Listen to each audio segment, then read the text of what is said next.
belajar firman Tuhan. Mari katakan kita, katakan saya patuh kepada otoritas. Saya tinggalkan kemalasan. Saya mau rajin. Tolong saya Roh Kudus. Katakan amin.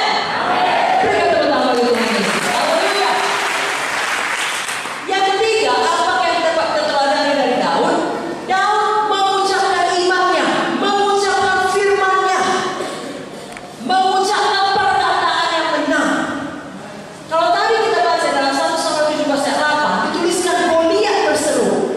Jadi setan akan berseru dalam pikiran kita. Raksasa di dalam hidup ini akan berseru. Musuh kita berseru. Setan bicara dalam pikiran. Bapak Putri selalu mengajarkan arena peperangan sebenarnya ada dalam pikiran kita. Goliat berseru kepada bangsa Israel, lalu semua mereka lari ketakutan. Kenapa? Terintimidasi. Tapi Daud mendengar Goliat berseru, dia tidak menerima semua itu. Kita pun kalau setan bicara, kita tidak biarkan dia menanamkan semua tipu daya dalam pikiran kita. Kita balas bicara dengan firman Tuhan. Katakan amin. Apa tadi kata Daud? Goliat berseru, dia balas. Kau mendatangi aku dengan pedang, dengan tombak, dengan tebing. Aku mendatangi kau di dalam nama Tuhan semesta alam. Goliat bilang kau membunuh, balasnya kau yang membunuh. Saudaraku, kalau setan bicara, saudara jawab dengan firman Tuhan.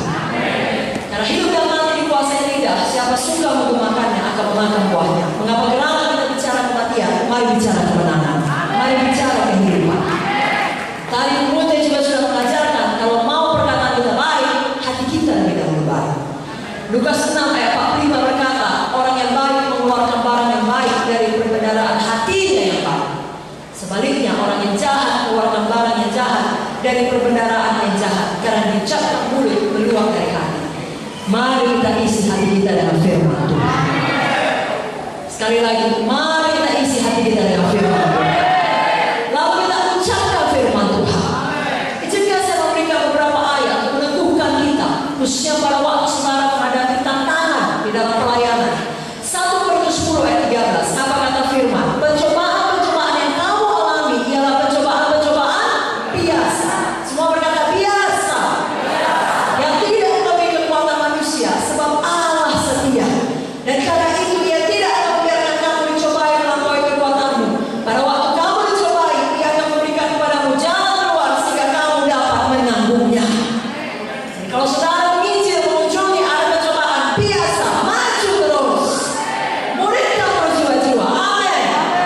Kalau dalam Mazmur 34 ayat 20 dikatakan, kemalangan orang benar banyak, tapi Tuhan melepaskan dia dari semuanya itu. Tidak usah menghabiskan banyak waktu untuk bertanya, tapi Tuhan, kami baru siap KKR, kami baru menang melayani.